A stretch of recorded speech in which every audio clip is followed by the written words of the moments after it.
السلام علیکم ورحمۃ اللہ وبرکاتہ الحمدللہ رب العالمین اللہم صلی علی محمد صلی اللہ علیہ وسلم۔ تصوف میں آج ہم حسین ابن منصور الحلاج، جس کو منصور الحلاج کے نام سے جانا جاتا ہے، ان کے بارے میں آج ہم بات کرنے والے ہیں۔ تو منصور الحلاج یہ 244 یعنی 857 عیسوی میں پیدا ہوئے تھے اور 309 یا 922 ہجری میں ان کا وصال ہوتا ہے۔ تو منصور جو تھے، منصور حلاج، اصل میں حلاج جو ان کے بارے میں جو استعمال یا جس نام سے ان کو جانا جاتا ہے، تو اس کے لیے زیادہ تر یہی کہا جاتا ہے کہ وہ وول کارڈنگ یعنی وہ روئی دننا، تو ان کا خاندانی کاروبار تھا، ان کے والد اس میں تھے یا کسی جگہ انہوں نے وہ کام کیا تھا، تو اس وجہ سے۔ اور کچھ ان کو حلاج الاسرار یعنی وہ دل کے احوال بیان کرتے تھے، اس کی وجہ سے ان کو یہ مطلب الحلاج کے نام سے جانا جاتا ہے۔ تو یہ فارس میں، پرشیا میں پیدا ہوئے تھے، تور میں، لیکن ان کے خاندان نے مطلب ہجرت کی تھی اور پھر یہ وہاں سے چلے گئے تھے جو عراق میں پڑتا تھا، وہاں دجلہ کے مقام پہ، جس کو وہ ٹائگرس جو ریور ہے دجلہ، جس کو عربی میں جانا جاتا ہے، تو وہیں پہ جا کے یہ بس گئے تھے۔ اور ان کے بارے میں یہ کہا جاتا ہے کہ انہوں نے باقاعدہ یعنی جو تھیالوجیکل ٹریننگ یعنی فقہ میں، تفسیر میں بڑی مہارت انہوں نے حاصل کی تھی، اور یہ بڑے مطلب اچھی طرح سے انہوں نے یہ تعلیم حاصل کی تھی۔ تو انہی دنوں میں یہ سہل تستری جو ایک بڑے صوفی تھے جن کے بارے میں ہم بات کریں گے، ان سے ان کی ایسوسیشن ہوئی۔ تو انہوں نے عمر المکی جو تھے ان سے خرقہ حاصل کیا، اور اسی دوران انہوں نے ابو یعقوب الاقتا جو ایک بڑے صوفی تھے، ان کی بیٹی سے ان کا نکاح ہو گیا تھا۔ تو اس دوران یہ چلے گئے تھے ایک بار زنج میں، وہاں پہ جو شیعہ ایک ریبیلین یعنی بغاوت کی تھی، جن کو کہ کرامتا یا کارمتیان جن کو کہا جاتا ہے، کارمیتیانز انگریزی میں ان کے بارے میں لکھتے ہیں، یہ ایک شیعہ فرقہ تھا، انہوں نے وہاں ایک جو عباسی خلافت تھی اس کے خلاف بغاوت کیا تھا، تو ان کا نام اس میں آ گیا تھا کہ ان کی مطلب ہمدردیہ اس ریبیلین کے ساتھ ہے، منصور کی۔ لیکن وہ ناکام ہوا، جب اس بغاوت کو کچلا گیا تو یہ واپس آ گئے۔ اس کے بعد یہ جنید بغدادی کے مطلب ان کے ڈسائپل یعنی ان کے وہ مرید یا شاگرد بن گئے، طالب بن گئے، اور اسی کے ساتھ ساتھ ابوالحسن نوری کے ساتھ بھی ان کی ایسوسیشن، بڑے جو اپنے دور کے صوفیہ تھے ان کے ساتھ ان کی ایسوسیشن ہوئی۔ اچھا، اسی دوران یہ مکہ چلے گئے تھے حج کے لیے، تو کہا جاتا ہے کہ انہوں نے وہاں پہ وہ ایک جس طرح سے ایک مطلب وہ منت ایک سال کے لیے وہاں پہ یہ کعبہ میں ٹھہرے تھے، یعنی وہ جو مطاف وغیرہ جو یہ کعبہ کے ارد گرد کا ایریا، اسی میں یہ شاید ٹھہرے ہوں گے ایک سال کے لیے۔ تو اس ایک سال میں انہوں نے جو بڑے مشاہدات کی تھی، یعنی جو سپریچول ایکسپیرینس ان کو حاصل ہوئی تھی، تو وہ بڑے کمال کی ایکسپیرینس ان کو حاصل ہوئی تھی۔ اور ان کے بارے میں کہا جاتا ہے کہ انہوں نے وہ مطلب پبلک کی تھی، یعنی صوفیہ زیادہ تر ان کو جو وہ مشاہدات جو ان کو وہ مطلب کچھ روحانی تجربات ہوتے ہیں، وہ زیادہ تر ان کو لوگوں سے چھپاتے ہیں، اور خاص کر ان سے جو جن کی بیعت نہیں ہوئی ہے یا جو عام پبلک ہو۔ لیکن منصور نے اس بارے میں بات کرنی شروع کی تھی، اور اسی کے ساتھ اس کے خلاف مطلب جو اس دور کے لوگ ہیں وہ اس کے خلاف ہو گئے۔ تو جب ہم نے اس پر تحقیق کی، 3 طرح کے لوگ اس کے خلاف ہو گئے تھے۔ اکثر صوفیہ منصور کے خلاف ہو گئے تھے اسی وجہ سے، ایک تو وہ کہ مطلب جنید بغدادی یہ سمجھتے تھے یہ اجازت کے بغیر شیخ بن گئے، یعنی یہ جو ماسٹر بن گئے، انہوں نے اجازت نہیں، یعنی جلدی میں منصور تھے۔ اور اسی طرح سے پھر وہ کچھ صوفیہ کہتے ہیں کہ مطلب ان میں وہ ریا دکھاوا کرتے ہیں بہت زیادہ، جو جس طرح یہ باتیں کرتے ہیں۔ اچھا، ان کے جو عمر مکی جو ان کے شیخ تھے، وہ ان سے اس وجہ سے ناراض ہو گئے تھے، تو وہ کہتے تھے کہ اس کو پبلک میں یہ باتیں نہیں کرنی چاہیے، یعنی جو آپ کو روحانی تجربات ہو۔ صرف یہی نہیں بلکہ اس دور کے جو بڑے اسکالرز تھے، یعنی علماء کی جو اکثریت تھی، وہ منصور کے خلاف ہو گئی تھی، کیونکہ ان کے بارے میں بڑے الزام لگے تھے، جس پہ میں بات کروں گا کہ انہوں نے کہا تھا کہ میں مثل قرآن بناؤں گا، یعنی قرآن جیسی آیت میں بھی لکھ سکتا ہوں، یہ ان پہ الزام لگا تھا۔ یا انہوں نے اپنے گھر میں کعبہ کا ماڈل بنایا تھا، تو اس کے ارد گرد یہ کہتے تھے کہ طواف کریں آپ دل میں 7 بار، تو آپ کو کعبہ جانے کی ضرورت نہیں ہے۔ اچھا کسی خط میں انہوں نے من رحمان الرحیم الی فلاں ابن فلاں یعنی رحمان الرحیم کی طرف سے یہ خط ہے، تو یہ الزام ان پہ لگے تھے، علماء ان کے خلاف ہو گئے تھے۔ ساتھ ساتھ منصور جب ان میں وہ ایک طرح کا وہ ایک دیوانہ پن آ گیا تھا، یعنی وہ حب الہی وہ ایک شدت قسم کی تھی، تو تب انہوں نے سیاست میں دخل اندازیاں، وہ سوشل جسٹس کی بات، جو سماجی وہاں پہ مطلب انیکویلٹی تھی، سماج میں اونچ نیچ کا بہت زیادہ فرق تھا، تو جسٹس پہ انہوں نے بات کی۔ تو اس وجہ سے بغداد میں، کیونکہ پہلے ہی عباسی خلافت کے سامنے بڑے مسائل تھے، تو ان سے وہ دو چار تھی، تو وہ نہیں چاہتے تھے کہ بغداد میں لوگ ان کے خلاف ہو یا عراق میں ہو، تو منصور کو وہ ایک خطرہ سمجھتے تھے، کیونکہ ان کے بارے میں کہا جاتا ہے کہ بڑی کرامات ان سے صادر ہوئی تھی، تو لوگوں میں بہت زیادہ ان کی فالوئنگ تھی۔ تو جب ان کے خلاف وہ ہو گئے تھے، تو کیونکہ اس دوران انہوں نے ایک اور کام کیا تھا، یہ وہ بالکل ایک سولجر جس طرح ایک سپاہی ہوتا ہے اس جیسا لباس ان نے پہننا شروع کیا تھا، تو اسی دوران حلاج ان کا نام پڑ گیا تھا۔ تو اسی میں معتزلہ جو وہاں پہ تھے، جو شیعہ تھے، یہ سارے لوگ منصور کے خلاف، کیونکہ ان کی عوام میں مقبولیت بڑھ رہی تھی، جو یہ کرامات ان سے مطلب وہ انگریزی میں اس کا میراکل ترجمہ کرتے ہیں، تو اس وجہ سے لوگ مطلب ان سے بہت زیادہ لوگوں میں پاپولر تھی، لیکن جو بڑا جو پاورفل چاہے صوفیہ کا تھا، علماء کا تھا یا پولیٹیکل لیڈرز، وہ اس کو ایک خطرہ سمجھ رہے تھے۔ تو معتزلہ شیعہ وغیرہ نے ایک بار اس کے خلاف، یا باقی جو پاورفل لوگ تھے وہاں پہ، تو نے لوگوں کو اکسایا، تو ایک مطلب حملہ ان پہ، موب لوگوں نے ان پہ ایک حملہ کیا تھا، تو ان کو خراسان جانا پڑا۔ لیکن خراسان کے بعد یہ واپس آئے اور یہ حج پہ چلے گئے، تو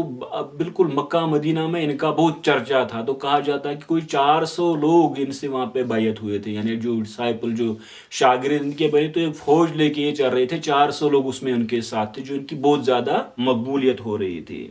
تو اسی دوران یہ 902 AD میں ہندوستان بھی آئے، یہ جو ترکمستان کے علاقہ، آپ سینٹرل ایشیا کو سمجھے، سینٹرل ایشیا، انڈیا، ان تمام میں سیاحت، یعنی وہ جرنیز منصور کی ٹریولز یہاں پہ ہوئی تھی۔ تو پھر یہ مطلب وہ ایک جس طرح اس مرکہ نے وہ ایک پیوند لگا ہوا کپڑا پہن رہے تھے، اور پھر یہ کمر میں جس کو یہاں کمر بند کہا جاتا ہے، وہ کپڑا بھی انہوں نے ہندوستان سے لیا تھا، تو اس طرح سے انہوں نے ڈریس کر کے چل رہے تھے، یعنی بالکل ایک منفرد انداز میں یہ چل رہے تھے اس دوران۔ تو اسی میں کہتے ہیں کہ یہ پھر ایک بار کعبہ گئے تھے، حج کے لیے جو گئے تھے کعبہ، انہیں دعا کی تھی کہ مطلب اللہ تعالیٰ سے کہ یہ اب منصور فنا ہو جائے، یعنی وہ نتھنگنس بالکل فنا ہو جائے، اور یہ آپ کی راہ میں شہید ہو جائے۔ تو کہا جاتا ہے یہ دعا انہوں نے کعبہ میں کی تھی۔ اور اس کے بعد جب یہ وہاں پہ تیسرے حج سے واپس آئے، تو ان کے بارے میں یہی ہے کہ ان میں وہ ایک الگ طرح کی ایک چینج آ گئی تھی، اور ایک آپ سمجھے جس طرح وہ ایک دیوانہ پن آ جاتا ہے، یعنی وہ عشق کی وہ انتہا ان میں ہو گئی تھی، یہ بازاروں میں چلا کے چل رہے تھے، اور اسی طرح یہ لوگوں کو مطلب جو کہا جاتا ہے کہ یہ لوگوں سے کہہ رہے ہیں کہ مطلب مجھے مار دے، کیونکہ ان میں جو وہ حب الہی کی ایک طرح شدت آ گئی تھی۔ تو اس کے بعد جو وہاں پہ اسی دوران میں ان پہ الزام لگا تھا کہ انہوں نے اپنے گھر میں صحن میں کوٹیاڑ میں ایک کعبہ کا ماڈل بنایا ہے، تو یہ کہتے ہیں کہ اب اسی کے ارد گرد میں دل میں ساتھ طواف کروں، اور مجھے اب خانہ کعبہ جانے کی ضرورت نہیں ہے۔ تو اس دوران جو ظاہری بڑا ایک عالم گزرا ہے ظاہریوں کا، داؤد ظاہری، وہ اس کے خلاف بہت زیادہ ہو گیا تھا، تو انہوں نے اس پہ فتویٰ کفر بھی لگایا تھا، اور ساتھ ساتھ یہ بھی کہا تھا کہ اب اس کو قتل کر دیا جائے۔ لیکن جو مطلب ایک اور شافی عالم تھے وہاں پہ، ابن سرائج، تو انہوں نے ان کے منصور کے بیان پہ کہا تھا کہ یہ فقہ کا کام نہیں ہے، یعنی منصور جس حالت میں ہے اب اس پہ فقہ یعنی فتویٰ نہیں چلے گا یا لگے گا۔ تو اسی دوران کہا جاتا ہے کہ شبلی جو ایک اور بڑے صوفی جن پہ ہم نے بات کی، کہ ان کی کسی بات کا جواب دیتے ہوئے ان کے منہ سے وہ نکل گیا ان الحق، یعنی میں حق ہوں، اور کچھ کہتے ہیں کہ منصور نے کبھی یہ کہا ہی نہیں تھا، یعنی کہ میں مطلب جس کو آپ ٹرانسلیٹ کر سکتے ہیں کہ میں خدا ہوں یا حق ہوں، یعنی وہ فنا کی انتہا میں جا کے انہوں نے کہا تھا۔ کچھ کہتے ہیں مطلب روایت بڑی ضعیف ہے اس کے بارے میں، اور کچھ بالکل اس کا انکار ہی کرتے ہیں کہ یہ لیٹر ٹریڈیشنز میں منصور پہ ایک بات لگائی ان کے ساتھ کہ انہوں نے ان الحق کہا، حالانکہ کچھ کہتے ہیں اس نے بھی کبھی کہا ہی نہیں تھا یہ۔ خیر یہ ایک ڈیبیٹ ہے، لیکن اس دوران یہ پھر جو سماج میں جو برائیاں تھیں، مورالٹی کے ایشوز تھے، اسی طرح سے جو مطلب جو انیکویلٹی تھی، جو وہاں پہ عدل و انصاف کا مسئلہ تھا، تو تمام مسائل پہ منصور بات کر رہے تھے. تو اب جب بغداد میں ان کی زیادہ فالوئنگ یا مسلم ورلڈ میں ان کی زیادہ فالوئنگ، تو عباسی خلافت پہلے ہی بڑی مطلب مصیبتوں سے گری ہوئی تھی، تو ان کو اب منصور سے خطرہ لگ رہا تھا، کیونکہ اس کی فالوئنگ بڑھ رہی تھی. اور پھر جو ابن حمدان یا ابن عیسیٰ، یہ بغدادی جو کورٹ تھا خلیفہ کا، اس میں بڑے پرومیننٹ آفیسر تھے، وزیر تھے، اور یہ بھی منصور کے دل دادا یعنی اس کے وہ ایک فالوورز بن گئے تھے. تو اسی دوران کورٹ میں جو مقتدر تھا، ایک مطلب وہ ایک چھوٹا تھا، انفینٹ تھا، اس کے خلاف ایک کوپ چلا تھا، یعنی اس کو گرانے کی کوشش کی، لیکن وہ ناکام ہوا، اور پھر دوبارہ اس کو خلیفہ بنایا گیا. تو تب وہاں پہ دو آدمیوں کا بڑا اس کے خلاف ایک مطلب دو وزیر تھے وہاں پہ، ایک تو یہ جو حمید ابن العباس تھے، اور ایک اور تھے جن کو کہا جاتا ہے ابن الفرات. تو ابن الفرات یہ شیعہ تھے، اور جو حمید تھے یا حامد جس کو پڑھے ہم، یہ سنی تھے. تو یہ دونوں منصور کے پیچھے لگ گئے تھے کہ یعنی کسی بھی طرح منصور کو ہم گرفتار کریں اور اس کو قتل کر دے. تو یہ پھر بچ کے گئے تھے، یہ ایک علاقے میں گئے تھے، لیکن پھر اس کو حمید واپس وہاں سے واسط سے، یہ واسط کا گورنر تھا، اس کو لے کے آیا، اور عباسی کورٹ میں اس کے خلاف ٹرائل چل گئی، یعنی منصور کے قتل کا اب فیصلہ وہاں پہ ہونے والا تھا. تو اس دوران 9 سال قریباً اس کو وہاں پہ جیل میں رکھا گیا تھا. لیکن اس میں کیا کرنا تھا کہ ایک بار اس کو فیور ہو گیا تھا جو خلیفہ تھا، تو منصور نے اس کو ٹھیک کیا تھا. اسی طرح اس کا کوئی طوطا تھا جس کو کہا جاتا ہے کہ وہ مر گیا تھا، اور منصور نے اس کو زندہ کیا تھا. تو اس وجہ سے جو کورٹ میں جو ہے خلافت عباسی خلیفہ، اس کا جو کورٹ تھا، اس میں اس کے مطلب ایک سافٹ کارنر اس کی فیملی کا بن گیا تھا. ان کی ماں تھی جس کو کوئین مدر، اور بھی کچھ وزیر تھے جو اس کے حق میں ہو گئے تھے. لیکن یہ جو فرات اور حمید تھے، یہ بالکل اس پہ مطلب ڈٹ گئے تھے کہ اب اڑ گئے تھے کہ ہمیں منصور کو کسی بھی حال میں قتل کرنا ہے. تو 915 میں اس کے خلاف ٹرائل کا آغاز ہو گیا تھا، اور پھر اس میں جو مطلب کچھ نے اس میں مداخلت کی، تو یہ اس بار بچ گئے تھے، لیکن جیل میں گئے تھے، یہ اسی کورٹ کے جیل میں. تو وہاں انہوں نے وہ تحسین العزل، اس کی کتاب بڑی مشہور تواسین، جس کو آج یہاں پہ بھی اردو میں ملتی ہے، تو اس میں اس کی کتاب ہے، اسی دوران اس نے لکھی تھی. لیکن 900 اس سے پہلے بھی ایک بار اس کو مطلب وہاں پبلکلی ہیوملیٹ کیا گیا تھا. جو حمید وغیرہ تھے انہوں نے اس کو مطلب وہ کرامتا کا الزام لگا تھا کہ شیعہ ہو گیا، لیکن تحقیق یہ ہے کہ منصور مرتے دم تک سنی رہا. تو 921 میں دوبارہ اس کو واپس لایا گیا. تو اس میں ایک تھا، ایک جو وہاں قرہ یعنی قاری جو قرآن کا تھا، سب سے بڑا جو بغداد کا تھا، بلکہ ہیڈ تھا قرہ. یہ جو قرہ کا چیف تھا یعنی ہیڈ تھا، سب سے بڑا قاری تھا، وہ بھی منصور کے خلاف ہو گیا تھا. اس نے حمید کا ساتھ دیا کہ اس کو قتل کر دیا جائے. تو اس میں ایک تھے ابن عطا، وہاں پہ ایک بڑے عالم تھے، اس کو حنبلی، یعنی اگر آپ علماء میں دیکھیں، 4 مذاہب میں دیکھیں، حنفی، صوفی، یہ شافی، مالکی اور حنبلی، اس میں صرف حنابلہ یعنی حنبلی تھے جنہوں نے منصور کا ساتھ دیا تھا، باقی تمام تقریباً اس کے خلاف ہو گئے تھے. تو ابن عطا نے اس پہ مطلب اس کی طرف سے کیس لڑا تھا کہ اس پہ یہ شریعت کا فتویٰ نہ لگائے، اس کو قتل نہ کیا جائے. تو اس نے کورٹ میں پھر اس کو بلایا گیا حمید کے ذریعے، اور وہاں سے اس بیچارے کو مطلب جوتوں کے ذریعے اس کو جوتے مار مار کے اس کو پہلے بہت زیادہ زخمی کیا، پھر وہ قید ہو گیا اور وہ شہید ہو گیا تھا. ابن عطا یعنی وہ منصور کے دفاع میں اس نے ایک اپنی آپ سمجھے کہ جان دے دی. تو یہ وہاں پہ ہوا تھا کہ جو مالکی قاضی تھے ابو عمر ابن یوسف، تو وہ بالکل حمید کے ساتھ اس معاملے میں ہو گئے کہ منصور کو موت کی سزا ہونی چاہیے. تو جب یہ ان پہ ڈیتھ پینلٹی وہاں پہ، یعنی الزام یہی تھے کہ اس نے مثل کعبہ بنایا ہے، کعبہ اپنے گھر میں بنایا ہے، اور کچھ نے یہ کہا کہ اس نے قرآن جیسا دوسرا قرآن بنایا ہے، اور کچھ نے یہ کہا کہ اس نے خدائی کا دعویٰ کیا. یہ ساری باتیں جو الزام اس پہ لگ رہے تھے. تو اس میں جب یہ اس کی ڈیتھ وارنٹ جب سائن ہو رہی تھی منصور کی، تو جو شافی جج تھے اس نے انکار کیا تھا. اس نے کہا تھا کہ کیونکہ یہاں پہ یہ جو حنفی جج تھے انہوں نے انکار کیا تھا اس پہ سائن کرنے سے، کیونکہ شافی وہاں پہ قاضی موجود نہیں تھا. تو اس میں کچھ لوگوں نے یعنی اس کی جو خلیفہ تھے بغداد کے، اس کے یا مسلم دنیا کے عباسی خلیفہ، اس کی ماں نے بڑی اس میں کوشش کی تھی، اور بھی ایک نصر ایک بڑا آفیسر تھا کورٹ کا، انہوں نے بڑی کوشش کی تھی کسی طرح سے اس پہ یہ رک جائے جو اس پہ سزائے موت کی سزا سنائی گئی. لیکن یہ جو تھا مقتدر تھا وہ بھی اس پہ بڑھ گیا تھا، کیونکہ پاورفل وزیر حمید وغیرہ اس کے خلاف ہو گئے تھے کہ اس پہ موت کی سزا ہونی چاہیے. تو آخر کار اس کو جس کو باب خراسان کہا جاتا ہے کہ اس کو اسی کے باہر اس کو مطلب سولی پہ چڑھایا گیا تھا. تو مطلب 24 گھنٹوں تک، کیونکہ اس پہ کوشش ہو رہی تھی کسی طرح سے یہ رک جائے اس کی ڈیتھ پینلٹی، لیکن 24 گھنٹوں تک یہ وہیں پہ مطلب آپ سمجھے کہ ان کو وہاں پہ ہی لٹکایا گیا تھا اس باب خراسان کے آگے. تو اس کے بعد 27 مارچ 922 یعنی 922 جس کو کہ ہم 309 ہجری کہتے ہیں، اسی میں اس کو مطلب جب یہ پھانسی کی سزا سنائی گئی تھی، یعنی جب ان کو شہید کر دیا گیا.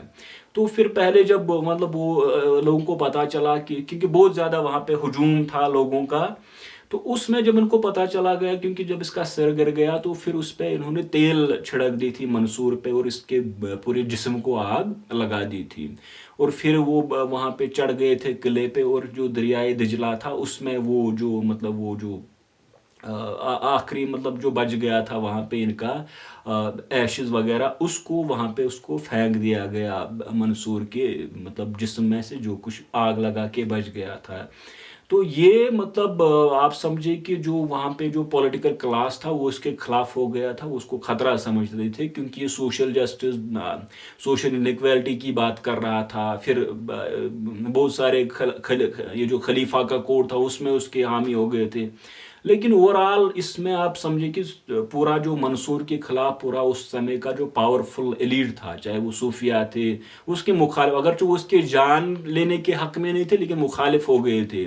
اور جو اسکالر تھے اس میں اکثریت اس کے خلاف ہو گئی تھی. اور اسی طرح سے پھر مطلب جو کوڈ تھا وہ ڈیوائیڈڈ تھا، اس میں حمید، فرات وغیرہ وہ اس کی جان لینا چاہتے تھے. اور الزام یہ تھا کہ اس نے کعبہ بنایا ہے اپنے گھر میں، اب یہ کہتا ہے کہ لوگوں کو اب خانہ کعبہ کا طواف کرنے کی ضرورت نہیں ہے. تو اس پہ جوابات دیے گئے بڑے بڑے اس کے مطلب جو حامی، آپ ابن العربی کو دیکھیں، آپ جس کو علامہ قشیری کو دیکھیں، آپ حتیٰ کہ حضرت شیخ سید عبد القادر جیلانی، وہ بھی سارے لوگ اس کو مطلب صوفیہ میں اس کو شمار کرتے ہیں. یعنی ایک اکثریت جو صوفیہ کی اس کے بعد گزری، انہوں نے منصور کا دفاع کیا ہے اور اس کے حق میں لکھا ہے. تو اس وجہ سے اس کو پھر ایک شہید کے نام سے جانا گیا، مارٹر، یا اس کو شہید کہا جاتا ہے. اور بعد میں جو تصوف چلا تو اس پہ منصور کا بہت زیادہ امپیکٹ رہا، جو اس کے ساتھ مطلب آپ سمجھے کہ ایک بہت ظلم اس پہ ہوا، مطلب دہائیوں تک، یہ تک 10-15 سال جیل میں رہے، اور اس کے بعد اس کے جسم کو آگ لگا دی گئی تھی. اور الزام یہ تھا جو ان الحق اس کے بارے میں کہا جاتا ہے کہ انہوں نے وہ کہا تھا، تو اس میں صوفیہ یا جو تحقیق جو مطلب ریسرچرز ہیں وہ اس کو کہتے ہیں کہ انہوں نے مطلب کوئی ان کا ایسا پروگرام نہیں تھا، بلکہ اگر یہ ایک بار کبھی ان کے منہ سے نکلا ہوا تھا تو اوورآل کوئی زیادہ اس کی سٹرانگ ایویڈنس نہیں ہے. صرف یہ اس پہ الزام لگا دیا گیا تھا کعبہ، اس کے بھی جوابات دیے گئے ہیں، یا مثل قرآن جو ان پہ الزام لگا تھا اس کے جواب دیے گئے ہیں. تو یہ ساری چیزیں وہ تھی جس وجہ سے اس کو پھانسی ہو گئی تھی. اور پھر بعد میں اس کا ایک بہت زیادہ امپیکٹ، یعنی پوری دنیا کے صوفیوں پہ اس پہ امپیکٹ رہا. اور وہ جو باقی جو مطلب جس طرح وہ باتیں کر رہے تھے، بازاروں میں چلا رہے تھے وغیرہ وغیرہ، تو اس پہ بھی صوفیہ نے دلائل قائم کیے ہیں کہ ان پہ کیا وہ اثر ہوا تو کس وجہ سے وہ ایسا مطلب وہ ایک طرح کی وہ دیوانہ پن جیسی فیلنگ ان میں آ گئی تھی. تو انشاءاللہ تعالی ہم نیکسٹ پارٹ میں باقی جو صوفیہ اس میں باعث بستامی یا حکیم ترمذی ان پہ بات کریں گے. آج اسی پہ اس کو کنکلوڈ کرتے ہیں. وآخر دعوانا الحمدللہ رب العالمین. السلام علیکم ورحمۃ اللہ.